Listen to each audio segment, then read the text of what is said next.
which is manifesting as dry skin. And parents are complaining that there is not only dryness of the skin, there is excruciating itching and burning complaint by the children. It is extremely bothersome for the child as well as for the parents. So friends, in next 1 hour, 20 minutes or so, I shall be discussing about the various dry skin conditions, how do they develop, how one should approach to these children to make a proper diagnosis and intervene at the right time so that their agony is taken care of and the anxiety of the parents are addressed properly. Uh,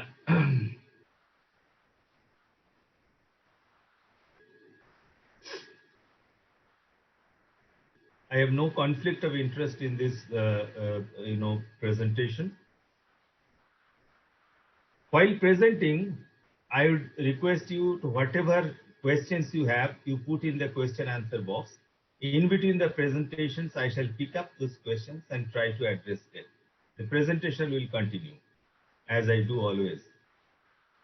Now, in between the presentations, just as a self-assessment, just to see how attentively you are listening to my deliberation in this winter evening, that too on a Sunday, sparing your valuable time. So there will be audience poll, and I'll give you 15 seconds time because this time the audience poll questions have been put with a lot of thought into it. I am sure you will take some time to answer to it.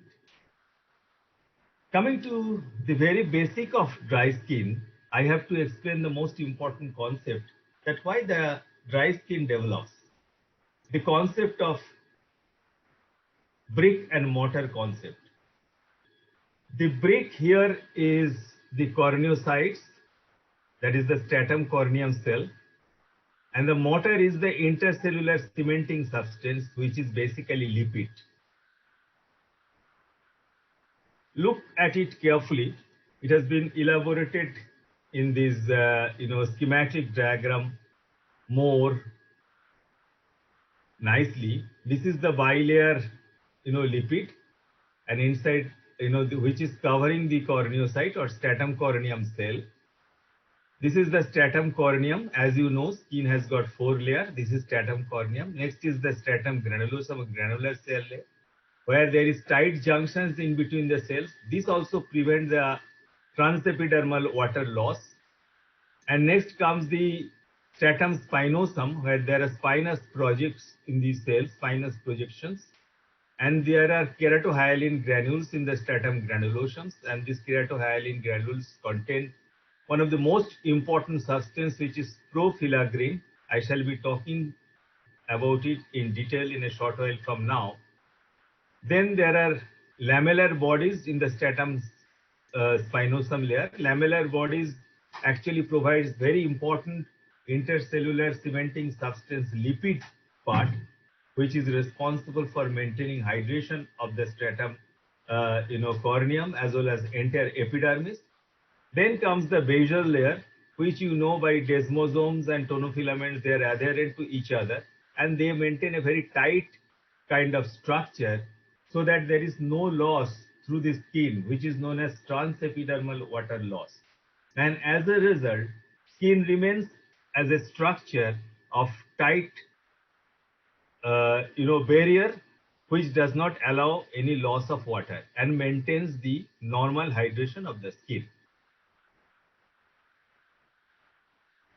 This is the formation and function of the stratum corneum barrier. Corneocytes, which I told you, is the physical barrier which prevents the water loss. Then the lipid bilayer, which prevents the permeability and thereby maintains the barrier function and penetration by the chemicals, microorganisms, and other things, which is actually mortar, and the corneocytes are the bricks.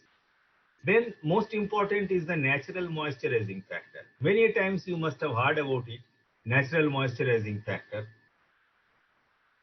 In many of the moisturizers, you will find natural moisturizing factor. What is natural moisturizing factor or NMF?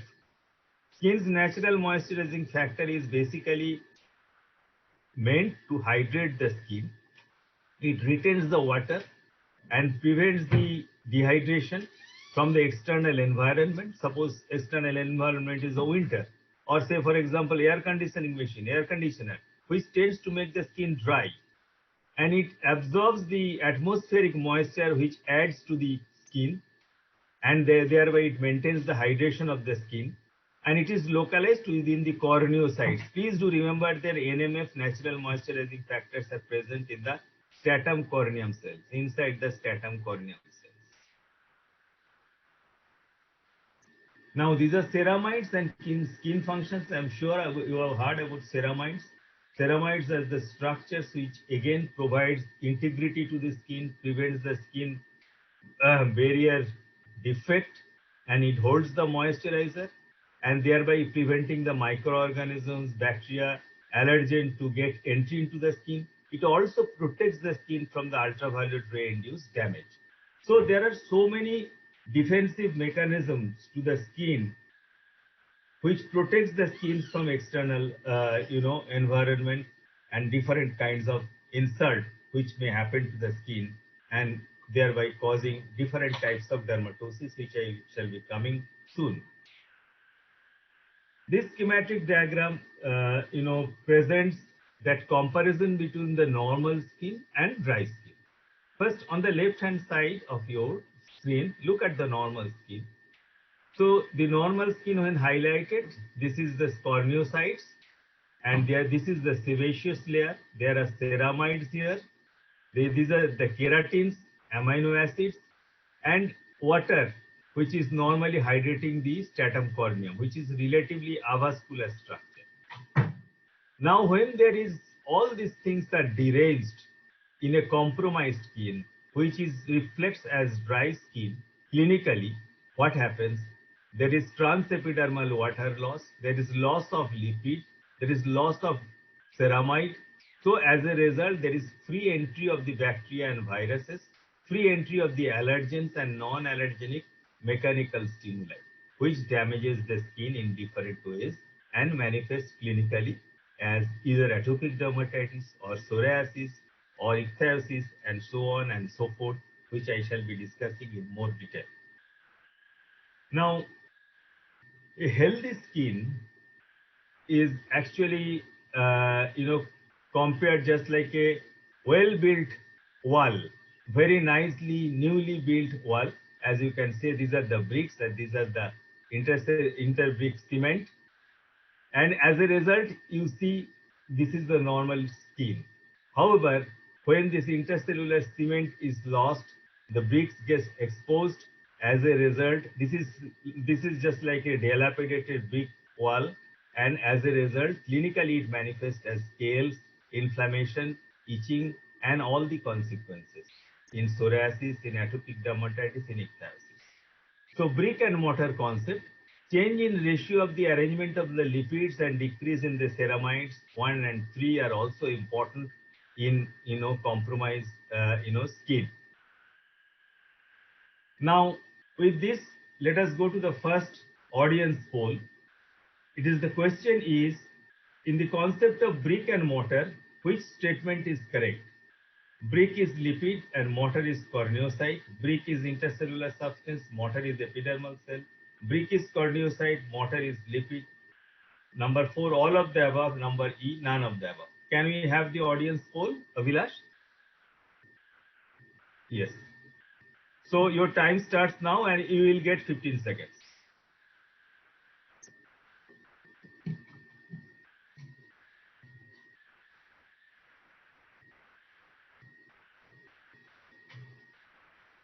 I think it's over. We can see the result. As expected, yes, most of the people have given the correct answer. Weak is corneocyte and motor is lipid, just now as I told you. So we can go to the next slide. So now look at the distribution of the lipid, which is called the barrier lipids. Barrier lipids is fatty acids, cholesterol, and ceramides. Please do remember these three because they will again come in another audience poll question. Are the dominant lipids within the stratum corneum? There is no other lipid actually which is important for the stratum corneum. There may be lipids which are there in the blood, but don't confuse them with the stratum corneum lipid. And when the intact barrier is there, there is no or less transepidermal water loss. So that's why the skin hydration is maintained. However, if this barrier is disrupted, there is transepidermal water loss, then corneocytes all become in total disarray, as a result of which skin becomes dry, lusterless, irritable, inflamed, and scaly. The barrier lipid composition, if you look at carefully, more than 40% is ceramides, around 20% is fatty acids, 25%, and 20% is cholesterol. If there is any alteration in any of the lipid components that lead to disruption in the water barrier function. So now the next audience poll question is, which is not, please note that which is not an epidermal barrier lipid? And there are choices: triglyceride, cholesterol, fatty acids, ceramides, none of the above. And your time starts now, and I give you 10 seconds. This is simple. I give you 10 seconds for this audience poll to complete.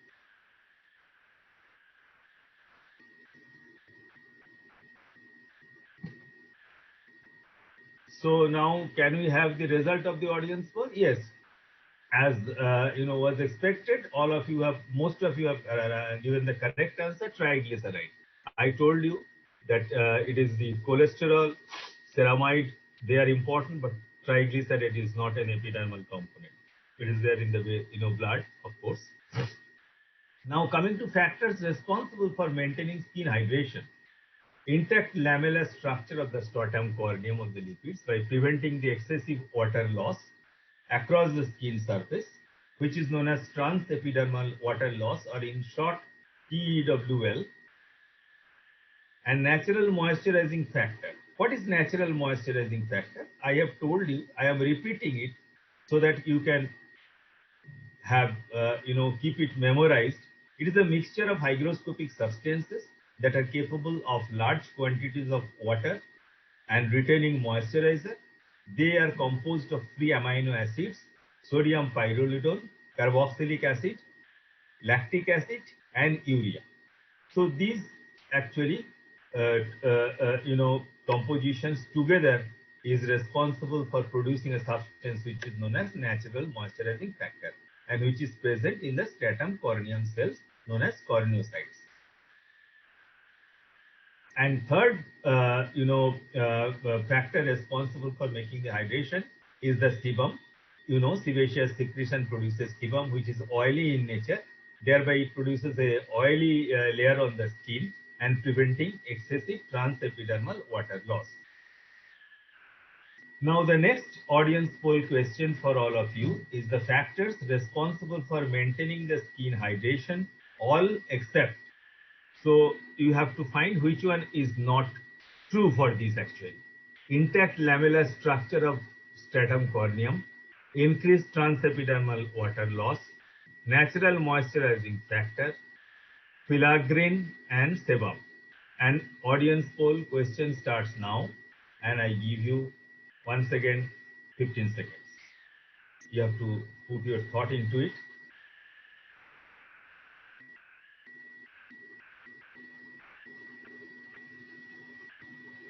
So we can see the audience poll questions now. Increased transepidermal water loss. Yes, that is the correct answer. Because if there is increased transepidermal water loss, skin will become dry. So the increased transepidermal water loss is the misfit in it. So to keep the skin intact, the transepidermal water loss should be as less as possible. It should be practically nil or very negligible to maintain the hydration. Stratum corneum lipids are important for barrier integrity. Their importance is demonstrated by the following. Inverse relationship between permeability of water to the lipid content. Changes in the barrier functions in proportional to the amount of lipid removed. Barrier function is compromised where lipid content is defective, that is in essential fatty acid deficiency. Please do remember, friends, that in children, often we see nutritional deficiency, protein energy malnutrition, various vitamin deficiencies, but we tend to forget about the essential fatty acid deficiency. Essential fatty acid deficiency manifests in different ways. It affects the different organ systems. One of them, very important, is the skin.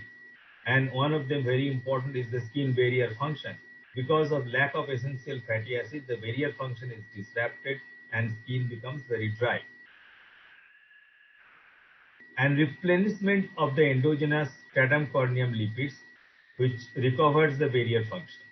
So these are very important factors. Now coming to the source of barrier lipids, it's the lamellar body. What is lamellar body? Lamellar body is an ellipsoid organelle which is specialized secretory vesicles. This one is the lamellar body. Appears first in the stratum spinosum. It accumulates in the stratum granulosum from spinosum to granulosum and it undergoes exocytosis. So these lamellar bodies are very important for maintaining the barrier lipids, which maintains the hydration of the skin. And look at the lamellar body, closed corneocyte and the lamellar body and the structure of trilaminar membrane. And in the stratum corneum, these lipids are released which form the intercorneocyte cementing substance, but still maintaining the lamellar structure. They still maintain the lamellar structure in spite of forming the very important intercorneocyte cementing substance. So this lamellar structure is actually responsible for holding the water inside the epidermis, particularly stratum corneum, and not allowing to get dry. So here there is a question for all of you, audience poll. Source of barrier lipids, lamellar body, which one is not correct? They are ellipsoid organelle, specialized secretory vesicle, appears first in the stratum spinosum, accumulates in the stratum granulosum, undergoes exocytosis, and fifth answer is none of the above. So which one is the not correct answer in this?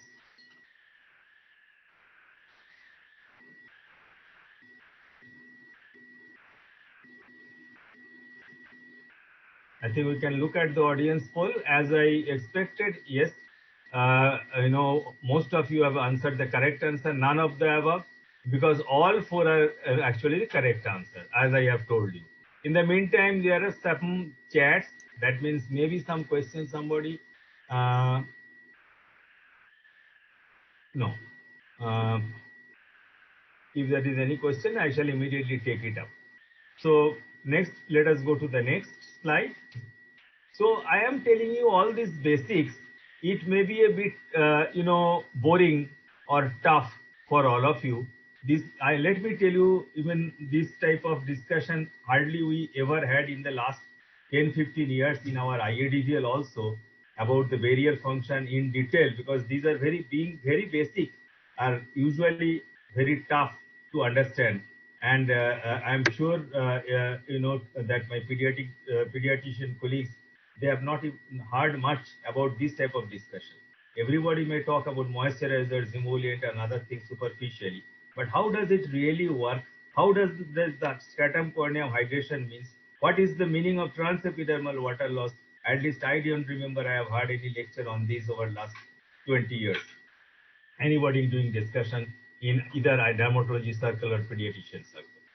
So when the epidermal barrier dysfunction occurs, they look like this, as if a dilapidated brick wall, and skin exactly look like this. This is the replica of the clinical appearance of the skin when I shall share with you some of the photographs in different diseases, right? You will find the similarity. What can cause dry skin?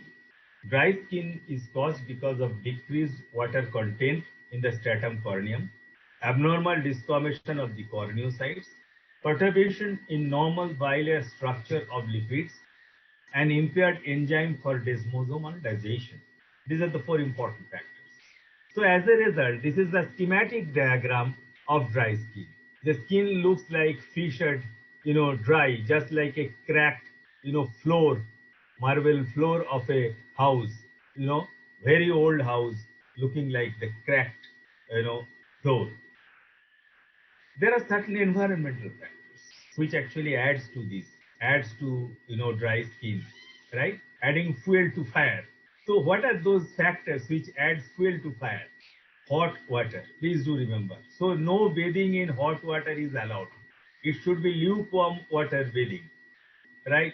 During winter for atopic dermatitis children or the children or even the adults or elderly who don't like to take bath in cold shower but not very hot water.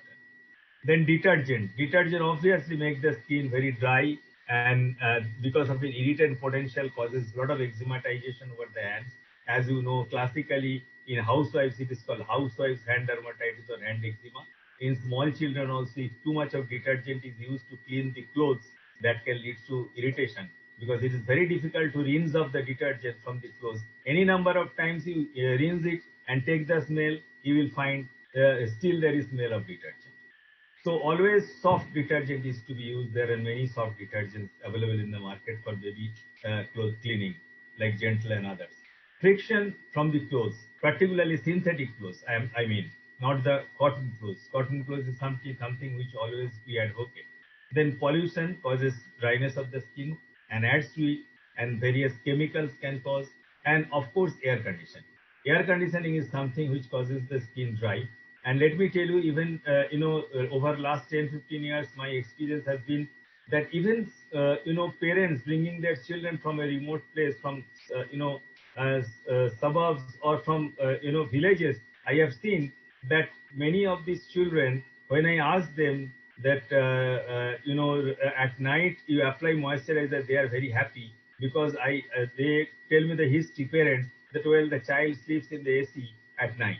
So that indicates that our economy is gradually developing. That is a good sign that even the people at the periphery also, and the remote places, rural places also, can afford an air conditioner at home.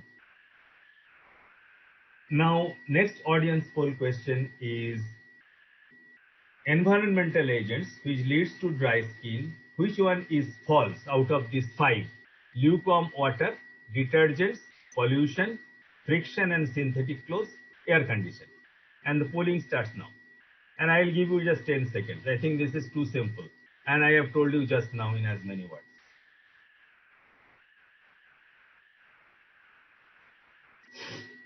Let us see the poll result. Yes, it is not lukewarm water, it is hot water, I told you. So obviously, most of you have given the correct answer.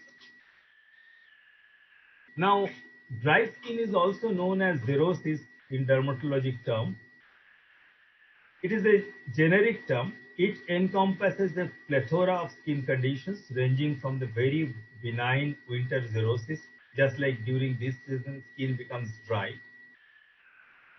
to very devastating, life-threatening hereditary ichthyosis, which I am sure most of you, in fact all of you must have seen. There is different pathology preceding the development of each condition. Hence, a proper classification and an understanding of the pathogenesis of dry skin disorder is the key to proper treatment.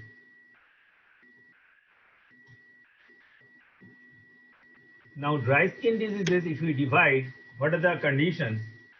Congenital conditions are ichthyosis vulgaris, extreme ichthyosis, lamellar ichthyosis, then acquired atopic dermatitis, winter xerosis, psoriasis, nutritional disorders, and various metabolic disorders. These are the basic, diseases. Now look at a healthy skin. A healthy skin cell is full of water. Intercellular cementing substance is absolutely intact. So as a result, there is proper hydration of the skin maintained, and allergens are not getting an entry into the skin. What happens when there is loss of skin barrier? Loss because of intercellular cement substance is lost because of several other mechanisms which I explained to you just now. As a result, there is free entry of, there is transepidermal water loss, there is free entry of the allergens and irritants and infections into the skin. And as a result, the consequence is development of one of those dermatoses which just now I described. A more elaborate schematic diagram you see, because of barrier repair defect or a destabilized epidermal barrier, there is allergen which enters the skin, house dust mite, Staphylococcus aureus. They are picked up by dendritic cells. They are taken to Th1, then Th2, and a lot of cytokines develop, IL-3, 4, 5, 13, and interferon gamma. And all these produces a cascade of events, as a result of which there is development of atopic dermatitis, psoriasis, and so many other conditions. So now coming to the next audience poll question, which of the following is not a manifestation of dry skin? Acne vulgaris, atopic dermatitis, psoriasis, ichthyosis, nutritional deficiency. And your polling starts now. 10 seconds. I give. Because this is very simple. Can you have the audience poll result? Yes. Acne vulgaris is one which develops on an oily skin. All of you know, and that's why I can see the correct answer given by most of you. Let us go to the next. So, what is natural moisturizing factor, or in short, NMF? NMF is actually, it is localized in the water-soluble compounds in the stratum corneum. It occurs within the corneocytes, which is conceptualized as brick, and it comprises 20 to 30% of corneocyte dry weight. It is composed of, I have told you, pyrrolidone, carboxylic acid, arginine, citrulline, urocanic acid, lactic acid, urea, citrate, and sugars. Its function is to retain water against the dehydration action of the external environment. It absorbs atmospheric moisture and adds to their own water of hydration. This is a very peculiar way it absorbs the atmospheric moisture and makes the skin hydrated. That's why during humid season in our country, there is no dryness of the skin. Rather, it is oily skin. Only during winter, skin becomes dry. So its importance is skin's natural mechanism to keep the skin hydrated. It is essential for maintenance of optimal physical conditions of the stratum corneum. It is responsible for maintaining the flexibility of stratum corneum. So by any chance, if it is lost, you have to substitute it from outside by giving natural moisturizing factor in the moisturizer. So now coming to disease-specific discussion, I think this will now interest you more. Atopic dermatitis.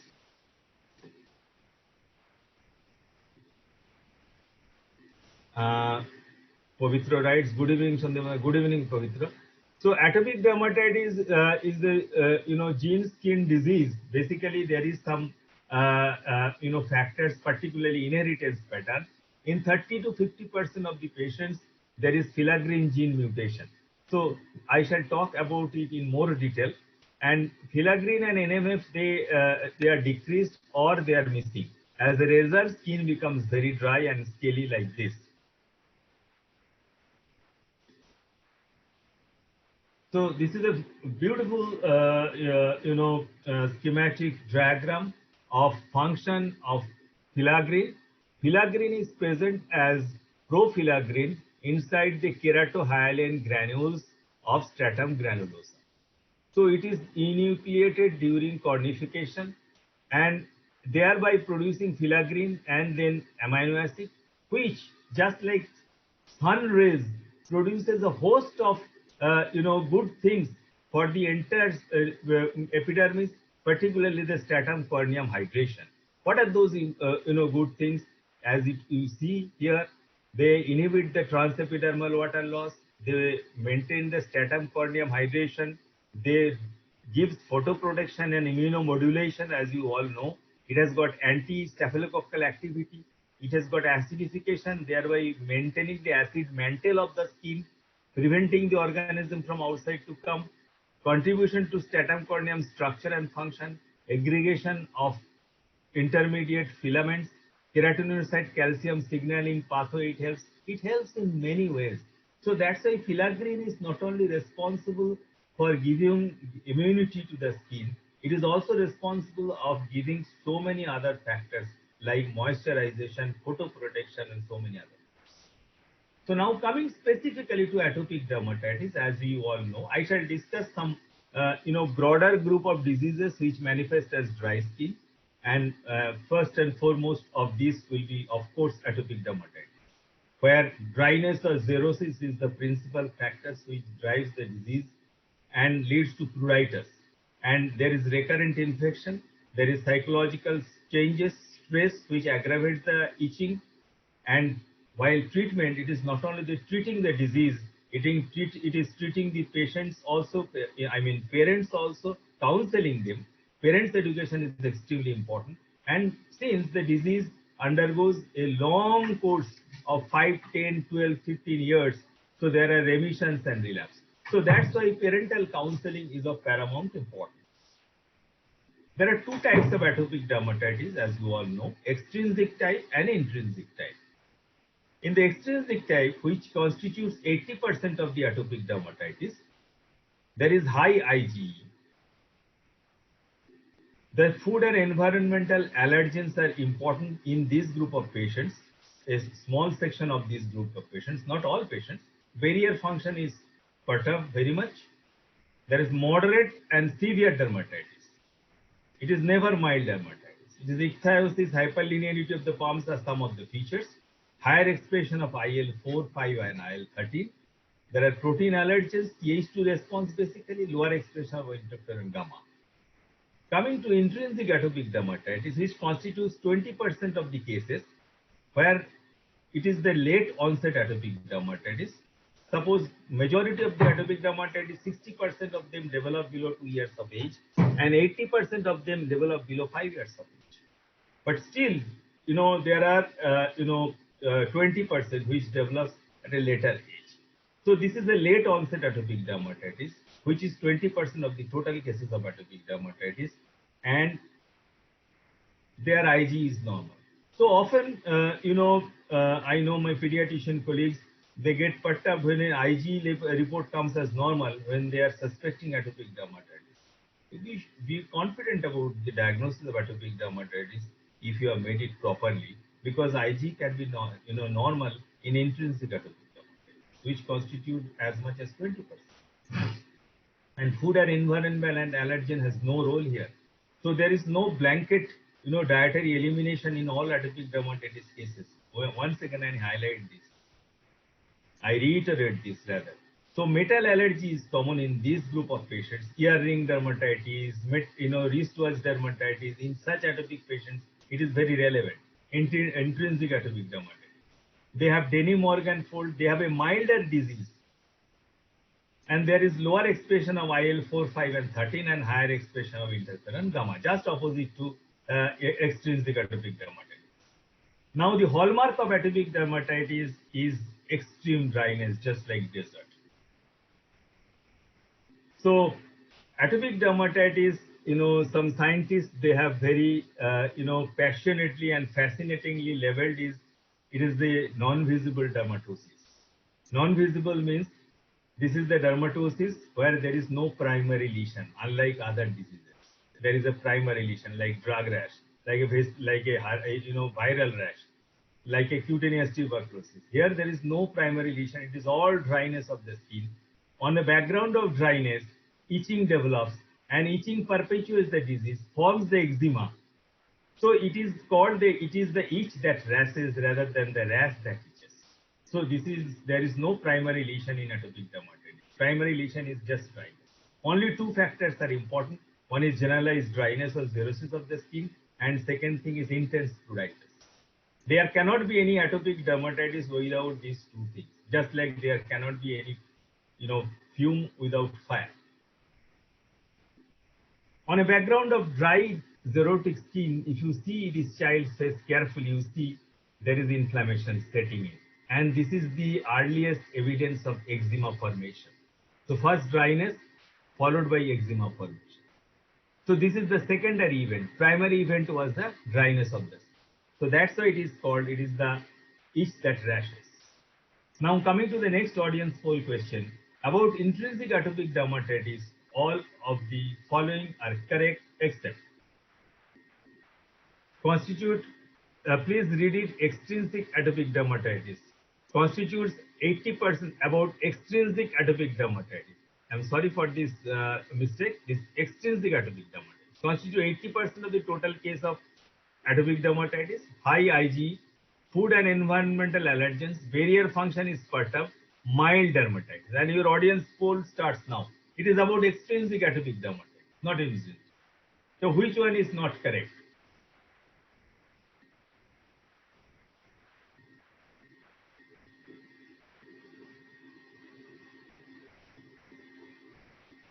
You get 10 seconds. Yes, I am, as I expected, you have given the correct answer. It is always moderate or moderately severe atopic dermatitis, never mild. So you have given the correct answer. Coming to xerosis or dryness of the skin, see, the dryness is so much, the child often and quite frequently rubs both the eyelids in a very peculiar fashion like this. If you ask the history from the mother that whether your child rubs, the mother will show exactly this gesture, how the child rubs the eyelids. And that is because of tremendous irritation of the eye, and many of these children has allergic conjunctivitis also. But because of the irritation of the eyelids, they rub. As a result, often the eyebrows are less, particularly in the medial part, because their fist reaches the medial part, not the lateral part. And when the medial part of the hair is lost in atopic child, there is a sign which is known as Hartog's sign. Hertoghe apostrophe S. Hartog's sign in atopic dermatitis. Look at the face and the dryness of the skin. You will appreciate the mark of excoriation in the child. Here the child has extensive dryness or xerosis of the skin. And on the background of dry xerotic skin, you see eczema is gradually developing. So this is how the eczema develops in an atopic child. To start with dryness, then there is itching. As a result of scratching, there is development of the eczema as a secondary event. This is infantile atopic dermatitis, as it is classically described, mostly affecting the face and extensors. There are three phases of atopic dermatitis: infantile, childhood, and then adolescent or adult phase. Infantile phase affects the face and plexus, acute eczema, as you can see here. How much itchy this condition is, this photograph is self-explanatory. From infantile to childhood, the eczema encroaches over the plexus. That is what the cubital and what the popliteal causes. And often there is lot of Staph aureus colonization, and that's why you might have to give anti-staphylococcal antibiotic for 2 to 3 weeks, not just 1 week, to remove the staphylococcal colonization.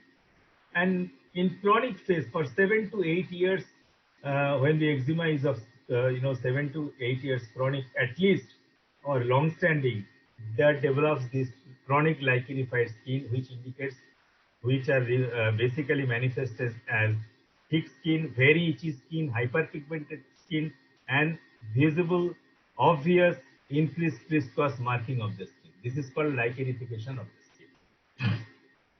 And this is very difficult to treat, in fact, lichenification of the skin. Simply other eczema goes, but lichenification doesn't go. Even with potent topical steroids, they partially go, because you cannot apply it for long period of time for the fear of surrounding skin develops post-steroid hypopigmentation, which is unacceptable to the patients as well as the parents. Now coming to the common provokers of itch in patients with atopic dermatitis. Heat and perspiration, number one. And that's why whenever during summer there is sweating in an atopic child, the child starts scratching. So atopic dermatitis, atopic situation is a double-edged sword. Please do remember, friends, that in hot and humid summer, there is sweating, the child starts scratching and eczema develops.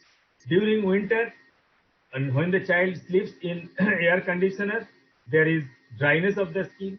So as a result of dryness, there is catching, there is development of eczema. So where to stand?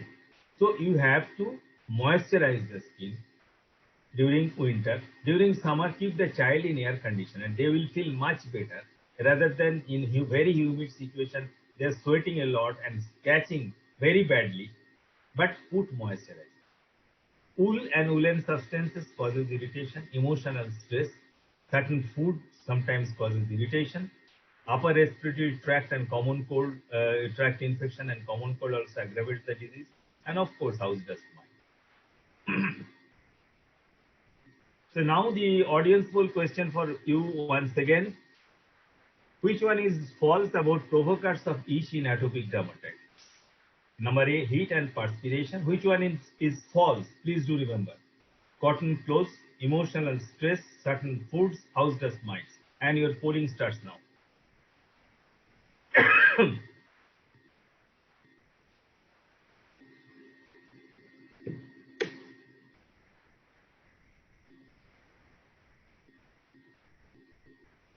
I think it should not be a problem. It is a very straightforward question. Let us see the result. Yes, cotton clothes as it was expected. Cotton clothes we rather advise. It is the synthetic clothes which irritates the skin, as I told you earlier. Now coming to treatment of atopic dermatitis. It has been long felt that atopic dermatitis manifestation as well as its treatment and prognosis, everything is different in India and subcontinent.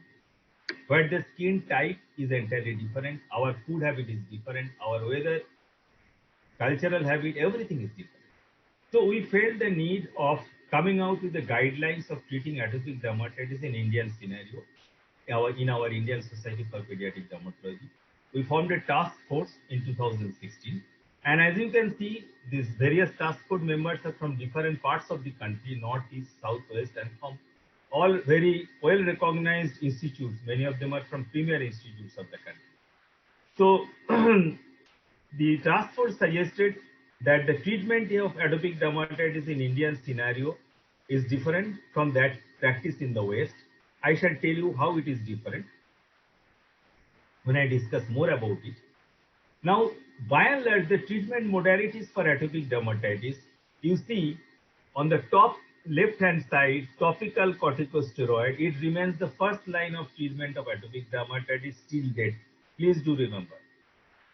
This is the first line of treatment of atopic dermatitis till date. And the second line of treatment is moisturizer, of course. And the importance is that topical corticosteroid, when you use for 4 to 6 weeks or maximum 8 weeks, you use throughout moisturizer.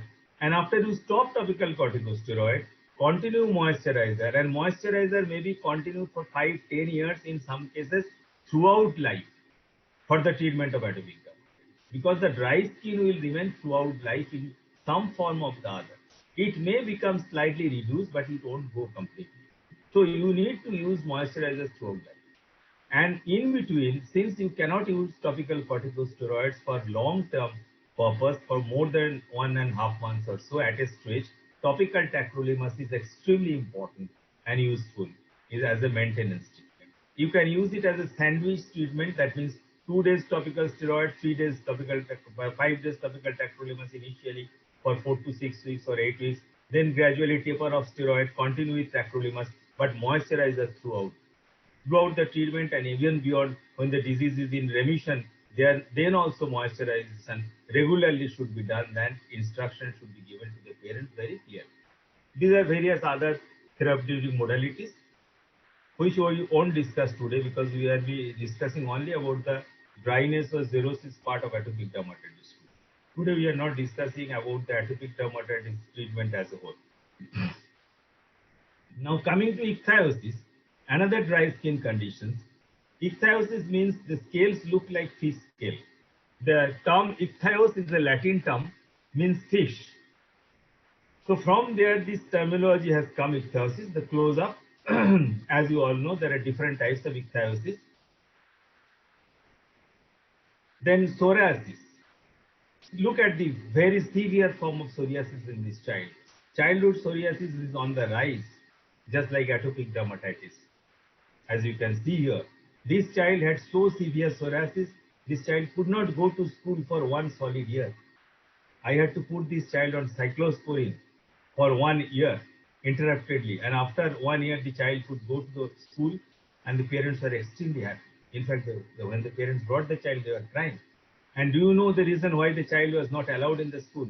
Not because of any inability in the child, but the parents, they objected, the teachers, they were not agreeing to take the child for fear of infection to the others.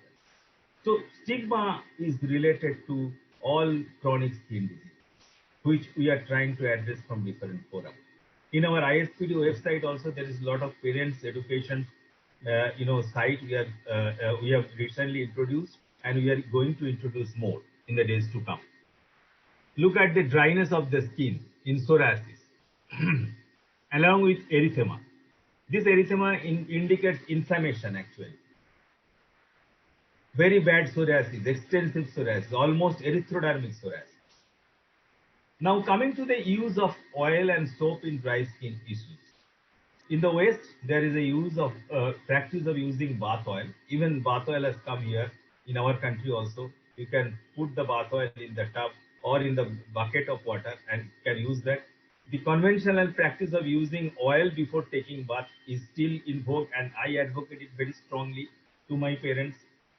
I tell them that give them oil massage throughout body before bath 5 days a week, and have limited use of soap except over the flexors. Just give soap over the flexors, and I give them soap holidays for 2 days because they like it. Throughout the body you apply soap, but immediately after bath you give them moisturizer. There are various soap substitutes because soap is alkaline.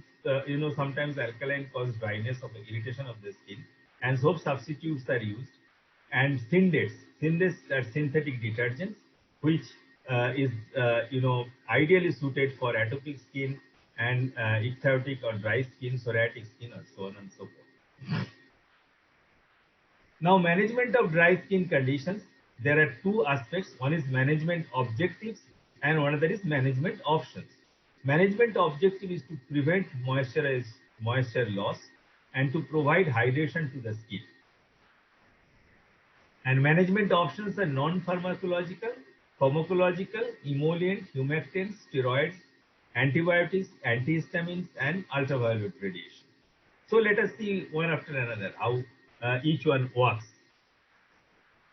Now, first is these, therapeutic options for dry skin. The standard first-line treatment is emollients, topical steroids, anti-infective, anti-itch preparations, and the second protections and photochemotherapy, immunomodulators, various immunomodulators, environmental manipulation.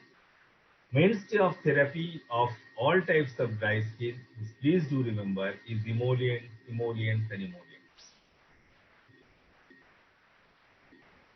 Here I must say emollients and moisturizers. To many people, emollients and moisturizers are synonymous. However, even the British National Formulary BNF also makes no distinction between these two. But US Pharmacopoeia very clearly says that emollients are the lipids that occlude the skin surface and thereby preventing the water loss from the stratum corneum. So emollient has got only protective action. It does not produce, penetrates water into the skin. It just prevents the skin from becoming dry. However, moisturizer is a much broader term. Its spectrum is much broader.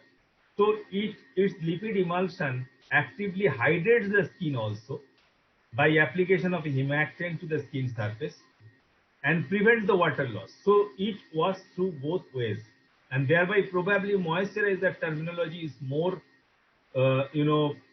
scientific rather than emollient, though we use it interchangeably.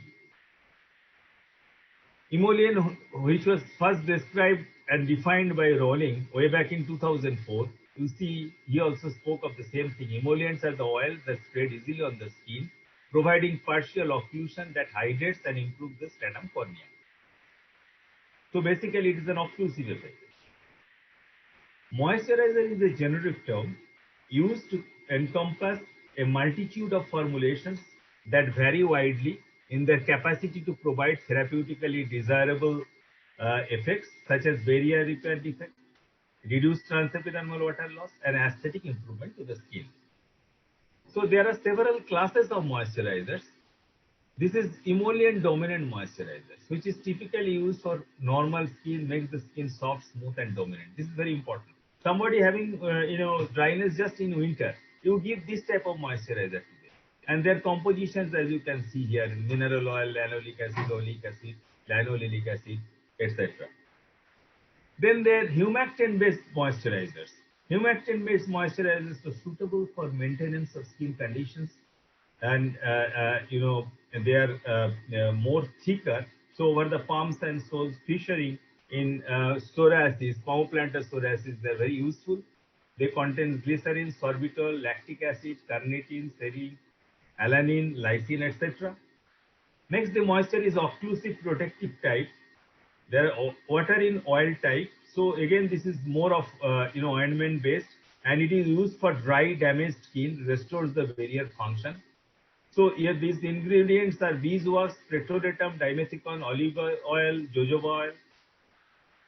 And fifth, and the most useful, is the therapeutic moisturizer, which is formulated to treat a diseased skin with a xerotic component. It has got a balanced composition of multifunctional ingredients in it, and their ingredients are emollients, occlusives, humectants, natural moisturizing factors, and ceramide. So see, many of you, I'm sure, would have just thought that moisturizer, what is there great in moisturizer? All moisturizers are same. It's not same. Now, right now, you just saw it, that there are 4 types of moisturizers, and each type of moisturizer has got different indications. So moisturizer is not just for the sake of applying something and all are same. Why there is so much of hair splitting? I shall be coming to that in a short while from now. Myths about moisturizer. These are some of the important moisturizers which we should remember, which is very relevant for our country particularly. Coconut oil, which I strongly advocate. In fact, even BNF also advocate coconut oil as one of the very good moisturizer. Olive oil, groundnut oil, peanut oil, sunflower oil are other oils which can be used as moisturizer, particularly during the summer times, where a very thick moisturizer cannot be applied during the daytime. So oil application before bath is a good practice, as I told you. Oat. Oat is a very good moisturizer for atopic dermatitis and for many other conditions. And it is being used now in various moisturizers. Liquid paraffin. Liquid paraffin, some people say that liquid paraffin oil in the hospital setup, particularly in primary healthcare centers, it is given because it is cheap. Poor people can afford it. But this is viscous. Hence, it is not suitable for hot and humid condition. Many times it leads to folliculitis, development of the folliculitis because of the blockage of the sweat duct pores. Now, urea, if you add urea in 3 to 5%, it particularly for the palms and soles, dermatitis with thick skin, in subacute chronic eczema, it causes, gives a good moisturizing effect. But in acute eczema, it can irritate the skin. But for the kind of chronic lichenified atopic dermatitis skin, which I showed to you in picture at the beginning, for that type of skin, 6 to 8% urea along with steroid is good, because 6 to 8% urea is keratolytic. Now, many of us have got, just from the reading from the Western literature and Western book, we feel a bit insecure that there is fragrance and paraben present in the moisturizer.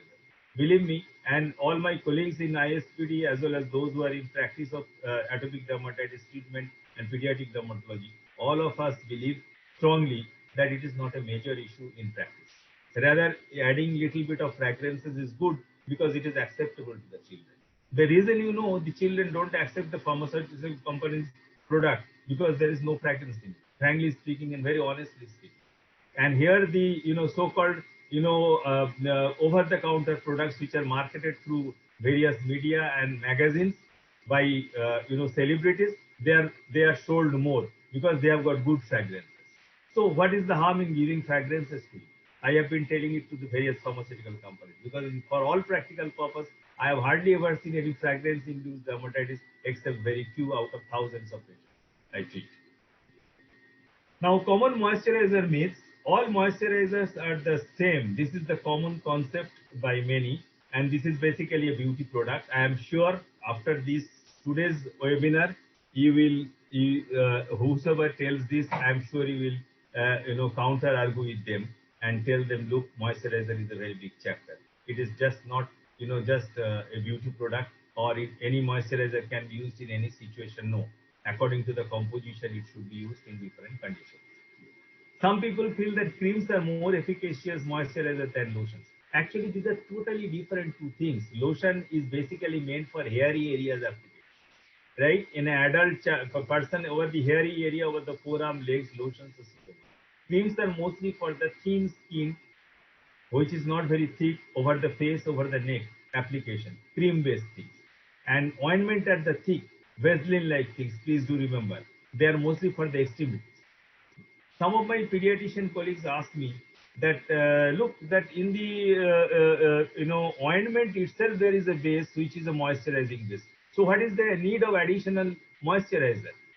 So to them, my answer is, look, the base is definitely a moisturizing base. It is in petrolatum base, whatever topical steroid is there. But the amount is so few that this is not enough for moisturizing the skin. There is some amount of moisturizer is required for covering an area. There is a calculation.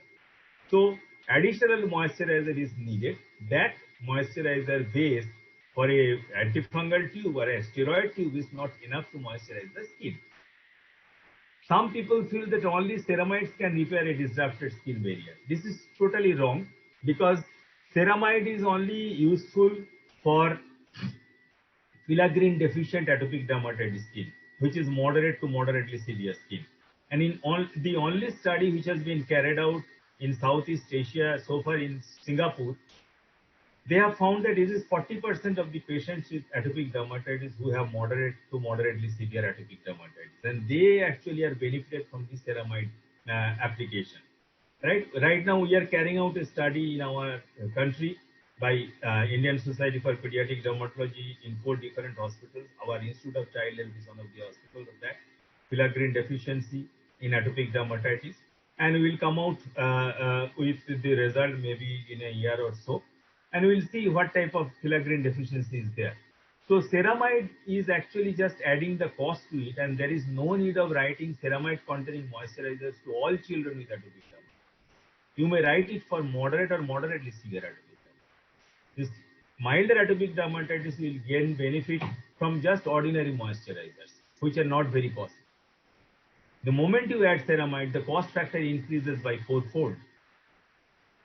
Now, some people believe that natural products are better, various herbal products, because looking at the media, looking at the magazines, they are attracted with lucrative advertisements that natural products are better. I tell them very scientifically and humbly that, look, natural products are not purified. They are chemically not analyzed. We do not know what chemical composition is there. Their components are unknown, and they lack quality control, and there is no clinical trial.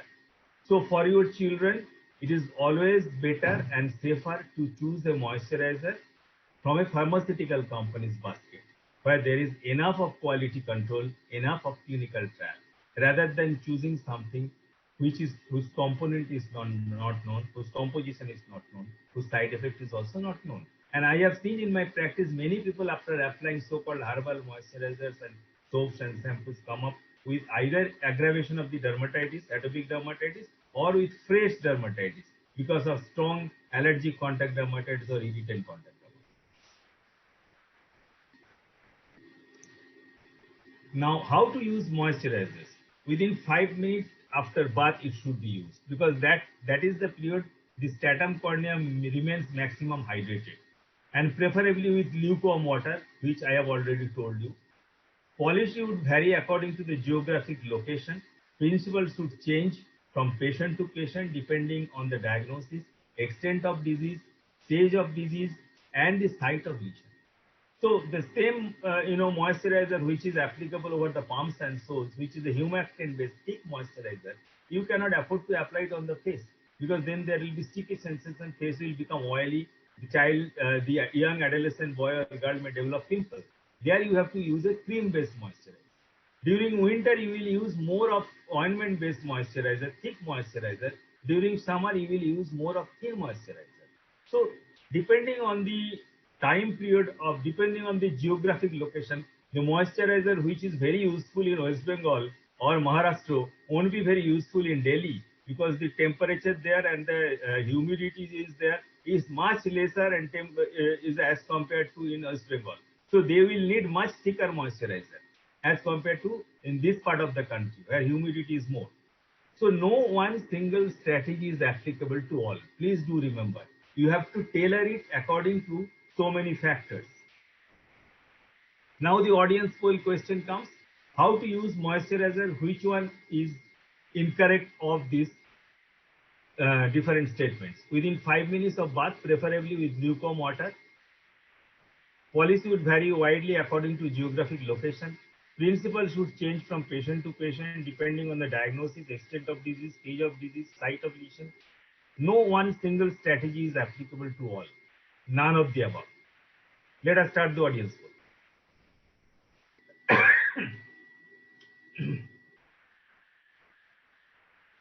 I think this is very straight and simple. We will use just 10 seconds for answer.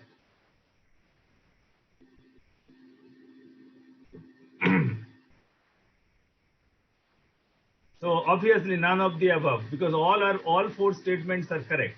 So I am happy that you are following it very with a lot of attention. Criteria for an ideal moisturizer: it should be safe, it should be simple to use, it should be effective, it should have a property of steroid sparing. That means you use moisturizer along with steroid. After some time, you gradually taper off the steroid and continue the moisturizer. Because of what? Because of intrinsic anti-inflammatory property of the moisturizer itself. You have seen there are so many compositions, so many components in the moisturizer. Some of them are strong anti-inflammatory. So they will maintain what the steroid does. It is an anti-inflammatory basically. So here also along with immunomodulator. Obviously in moisturizer there cannot be any immunomodulator, but definitely there can be anti-inflammatory, and that is the very important function of a moisturizer. Coming to audience poll, which statement is false about an ideal emollient or moisturizer? Safe and simple, effective, steroid sparing effect, no anti-inflammatory action, and same as moisturizer. Which one is false? Emollient is same as moisturizer. Let us come to the audience poll. Abhilash?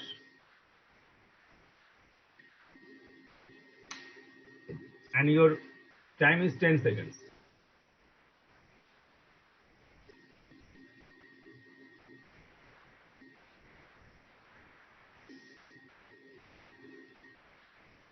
Let us see the result.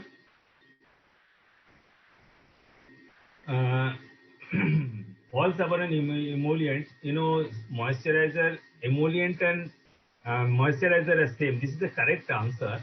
No anti-inflammatory action is the wrong answer in fact. Okay, I think you have slightly confused. No anti-inflammatory. In fact, just now I told that it should have a good anti-inflammatory action. And emollient are same as moisturizer, as I told. Though, some of if you have answered that they are different, as I told you, the United States Pharmacopoeia says they are different. I agree with you. In fact, both the answers are correct. I would say I wanted that no anti-inflammatory action. But having said so, I must admit that yes, while preparing this question, I didn't think that you will listen to my lecture and really put your brain so intricately that you will come out with answer which I also didn't expect. Thank you very much. Thank you. Thanks a lot. This is something which I learned from you. So yes, this answer is also correct. This is not same as moisturizer.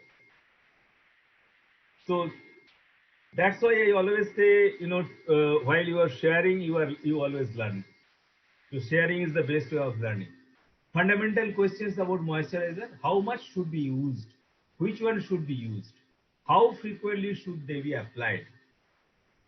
when they should be applied,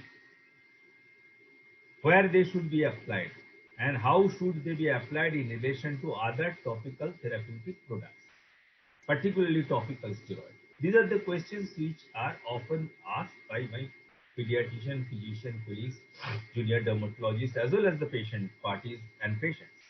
So these are very relevant questions. For acute exacerbation, please do remember, when there is acute flare in atopic dermatitis, there you need, since the skin has become very dry and inflamed, you need to give a greasy moisturizer. Greasy moisturizer means something which has got an ointment based or humectant based. There a thin moisturizer won't work, lotion won't work.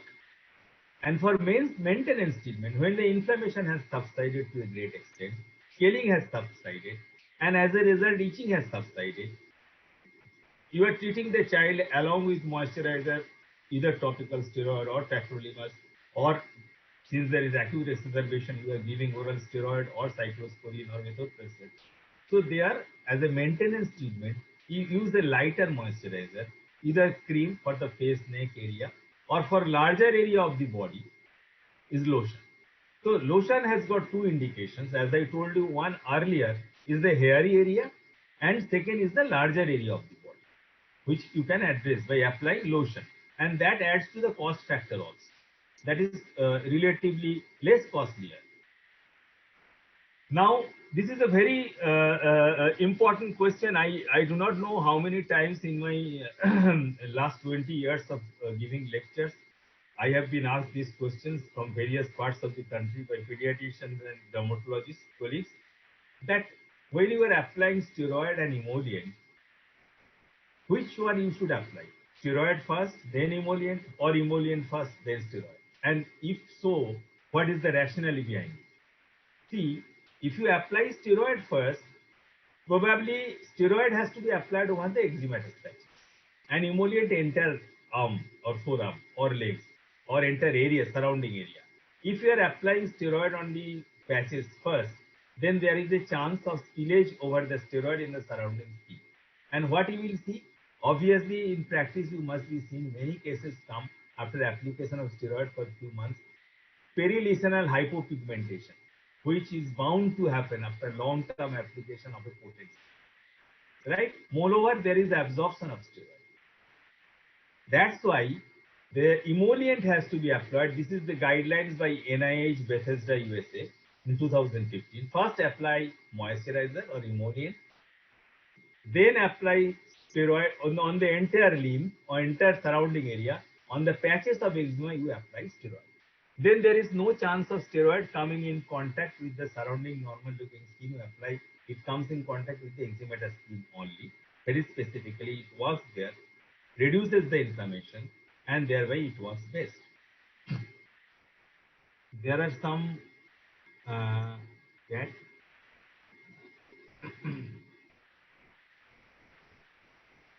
there is one question: is there any role of vitamin E and aloe vera? Yes, by Dr. Bhaskar Nanda. Vitamin E used to be earlier believed acts as a moisturizer. It does not work as a moisturizer. We use vitamin E for other purposes as an antioxidant. Vitamin E capsule ruptured and using it in moisturizer, it simply does not work. For the very simple reason that vitamin E is, molecules are macromolecules. And please do remember the skin penetration factor, which so far I have not talked about.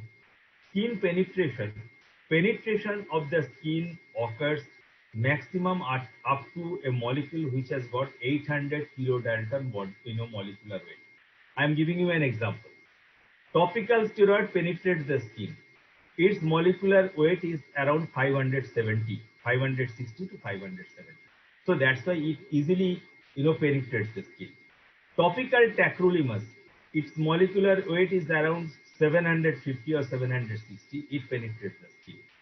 But topical cyclosporine, once upon a time it was marketed with the idea that it will penetrate the skin. But since its molecular weight is nearly 900 kilodalton, it does not penetrate the skin. So that's why there is no topical, cyclosporine molecule available anywhere in the world, right? So similarly, vitamin E does not penetrate. Aloe vera. Aloe vera is a natural product. Yes, it is a component of many moisturizers, but there is a practice of some people that they put the aloe vera leaves directly on the skin. That causes severe phototoxicity on the skin because they contain a substance which is known as furocomarine. Furocomarine is present in all green leafy vegetables and they attract sunlight and thereby they causes phototoxicity. It should not be applied directly. Chemically analyzed aloe vera can be a composition of moisturizer. There are many good moisturizers. Many people take aloe vera leaves with the idea that their skin will become oily. That is also a wrong idea. That is not to be encouraged. This type of practice should not be encouraged. Now, moisturizer, next question was when to apply. As frequently and liberally as possible. That is the answer. At least 3 times a day. However, if the need be, in certain situations where the skin is extremely dry, it can be 5 to 6 times a day also. It should be applied after bathing when the skin is still moist because then the stratum corneum hydration is there and these moisturizer molecules which I talked about the penetrability, they can penetrate well. How to apply? You have to apply after bathing. Apply generously but gently, not vigorously. Do not rub vigorously because with vigorous rubbing, itching paradoxically increases, irritation increases. You should be applied smoothly over the arms, legs and body. Hair bearing areas, how you should apply? You should apply along the direction of the natural hair growth. Should not apply against the hair growth. You should not apply it from below upwards over the forearm because you will be going against the direction of the hair. That will cause irritation and folliculitis formation more often. So proper instruction is very important. Just like the boys, they do shaving. If they do reverse shaving in a different directions, then there is chance of folliculitis. Similarly, lotions, creams are to be applied over hair bearing areas of the skin in the direction of the hair growth. Which is the best moisturizer? The best moisturizer is the one who is the patient likes the most. So here the patient choice is of paramount importance, right? And this is what actually matters at the end of the day. So whatever you do, if the patient is not satisfied, the compliance will be poor. So keeping that in mind, this answer has been prepared. Moisturizer base. Important points to remember: use the cream base for moist or wet skin. Use an ointment base for dry or cracked skin.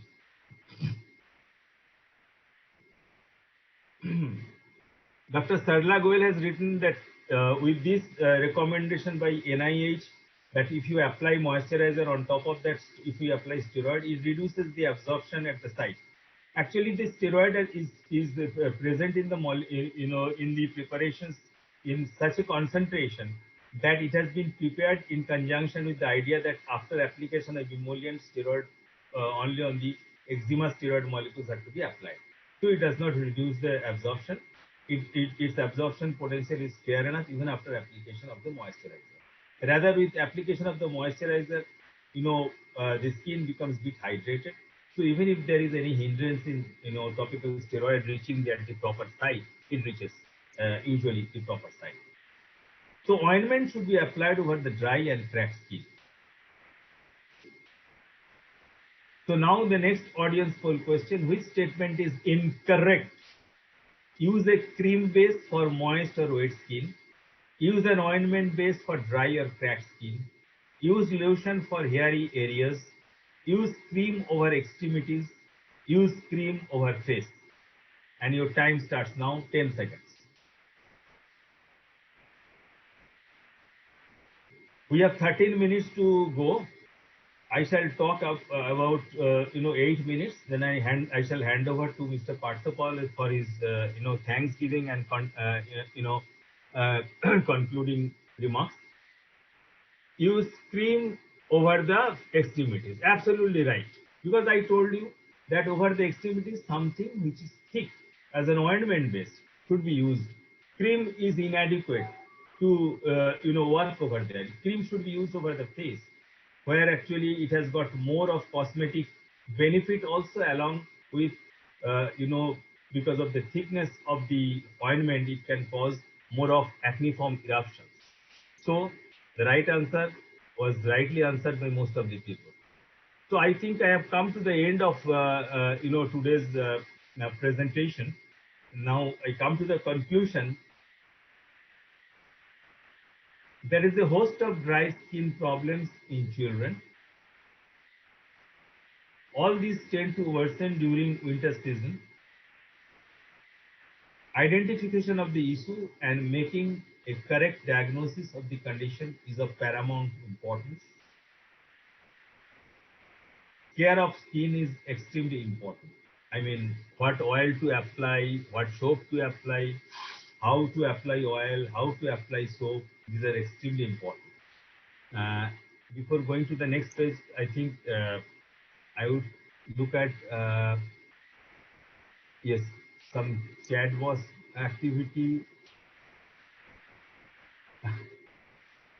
Excellent, thank you.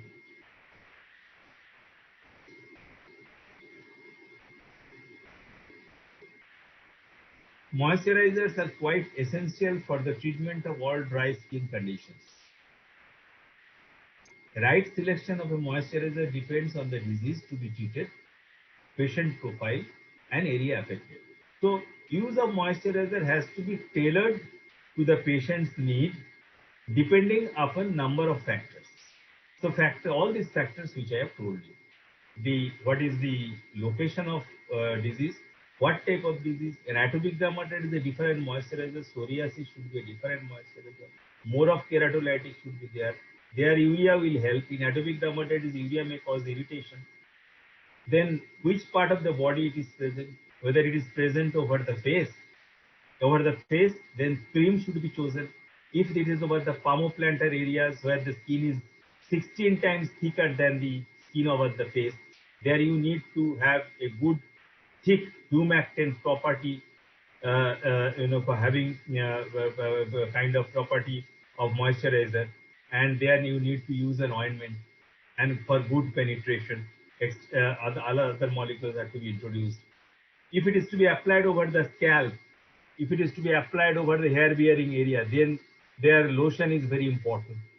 So all these factors, if you are treating the child in summer, the moisturizer should be different. It should be thinner, in particularly in tropical climate in eastern India, where humidity is very high. So geographical location, and then the season, whether it is summer or winter, as I told you. So accordingly, you have to decide. Let me see the chat box. I am not able to see the chat box. Ovilas, there was some activity in the chat box. Yes, sir. Yes. Yeah. Thank you. Examples of Dr. Sandeep Jain has asked, example of best creams, lotions, and ointments to prescribe. Okay. And second thing, potency of steroid in children. Okay. Dr. Bhaskar Nanda. Dr. Nanda, I am extremely sorry. Today, I won't be able to discuss about the steroid because steroid itself is a big lecture. Maybe next time I'll discuss about the topical steroid and talk about the potency. And that is a huge chapter. There's a lot of things to tell about the steroid, and we have come to the fag end of the discussion. And example of best moisturizer, there are many. I have talked about the different moisturizers. I have given you the different compositions. I have talked in very vast about the different moisturizers. I have given you the how the moisturizers work. Now, in a given patient situation, as I was discussing, it has to be tailored. So I leave it to you to decide, because from this platform I cannot propagate some particular product. I have given you the overall idea, but you have to take out the gist of it. Just like in the Sanskrit, there is a sloka by Kalidasa. Ananta parang kila sabda sastram salpo ayuttara bhavavasya vigna sarang tadagrajyam apashya palugu hangsay jata kirame mohamutta. So life is very vast. There are so many things to learn, but you have to take up the gist of it. Just like the Rajhans, they take the water They take the milk out of water mixed with milk. So you have to take accordingly. I think there are two more important points I would like to make. Geographic location, I already told you.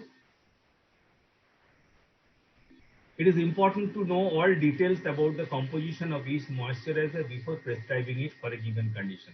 This is very important because you have to tell the parents that, look, don't go to select moisturizer just by seeing at the TV or the different channels or reading from the different magazines, particularly fashion magazines. That this moisturizer is good, that moisturizer is good.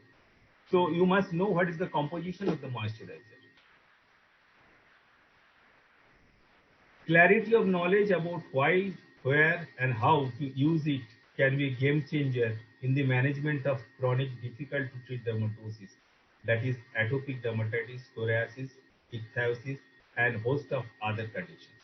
So this is very, very important that you should have a clarity of knowledge. So that's it. Before I conclude the session, there are two more questions I can see. Should we use moisturizers in acne? By and large, moisturizer is not used in acne, but nowadays many acnes, particularly moderate and severe acne, are treated with isotretinoin, which makes the skin dry. So there are good moisturizers for acne, prone skin, which are not comedogenic. Not comedogenic means